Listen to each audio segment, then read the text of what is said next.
This is Jennifer Gray and Clark Gregg reading Beauty and the Beast.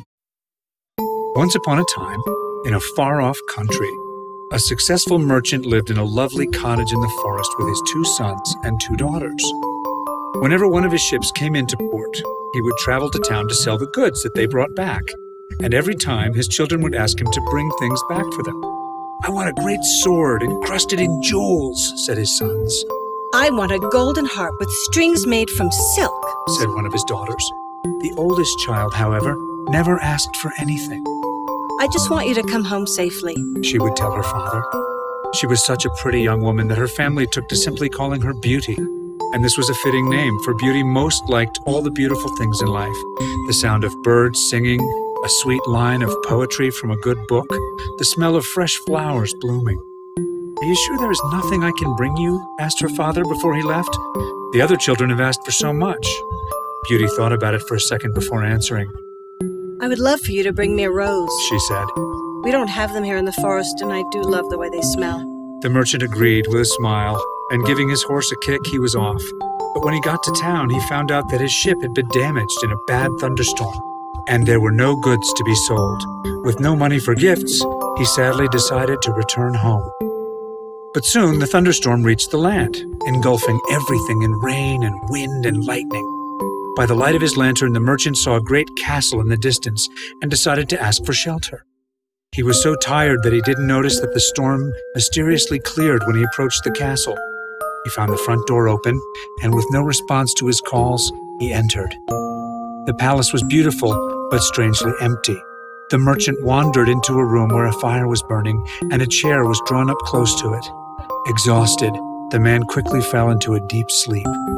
When he woke after several hours, his stomach was growling and he was still alone, but someone had already set a plate of food in front of him. It had been nearly a full day since he last ate, so he grabbed the food, promising to thank his host later. He walked down to the garden and found, to his surprise, that the sun shone and the birds sang. The merchant was delighted to see a hedge of roses lining the path toward the stables, which reminded him of his promise to Beauty.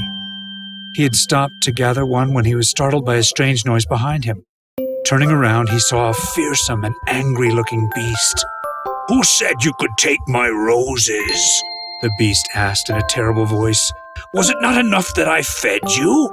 This is how you show your gratitude, by stealing my flowers?"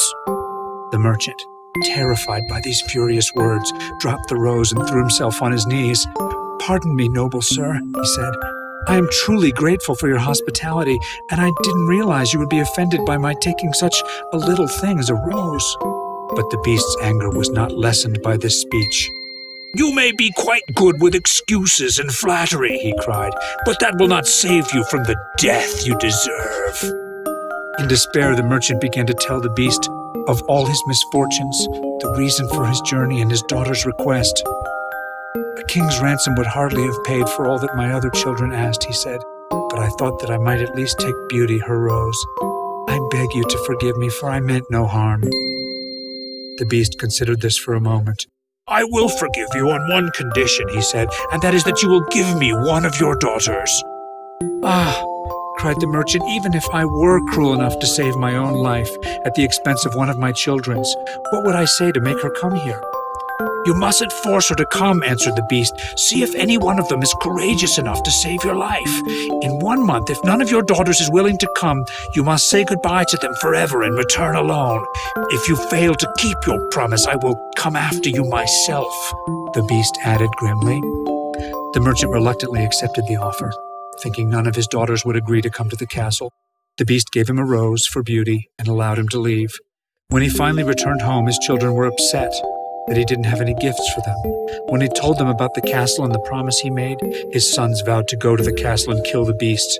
But then the children turned angrily to Beauty. You should have asked for something more sensible than a rose, they complained bitterly. Poor Beauty felt terrible. Who could have guessed that a rose would cause so much misery? She said. But since I was the one who asked for it, I should be the one to suffer for it. I'll go back with my father to keep his promise. At first, her father and brothers who loved her dearly refused to let her go, but Beauty had made up her mind, and when the day finally came, she comforted her father as they traveled there together. As they neared the castle, fireworks lit the sky before them.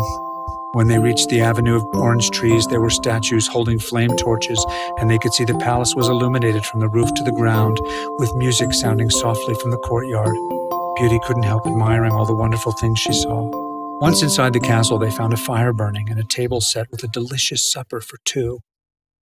They had hardly finished the meal when the sound of Beast's footsteps could be heard, and Beauty clung to her father in terror. But when the Beast appeared, she greeted him respectfully. "Have you come willingly?" he asked Beauty, who told him that she had. The Beast turned to the merchant. "Then you will leave, never to return again." The Beast allowed the merchant to fill 2 trunks with gold and jewels, but then told him he must leave immediately. When her father was gone, Beauty began to cry. The Beast seemed agitated. "Take whatever you need from the castle," he growled, and left abruptly. Beauty found her room and cried herself to sleep. She dreamt that she was walking near a stream when a young and handsome prince appeared. "You will be rewarded for all you have suffered," the prince told her. "Do not trust too much your eyes. No matter how I may be disguised, I love you dearly. And in saving me from my cruel misery, you will find your own happiness." She awoke feeling better, and she set off to explore the palace. She wandered through rooms lined with mirrors and others filled with books and musical instruments. In one of them, she was surprised to find a bracelet with a picture of the prince that had been in her dreams, and she slipped it onto her arm with a smile and imagined he would come rescue her. A moment later, the Beast greeted her at the doorway. He frightened her so much that she could barely look at him, and she didn't even notice the fine suit he wore.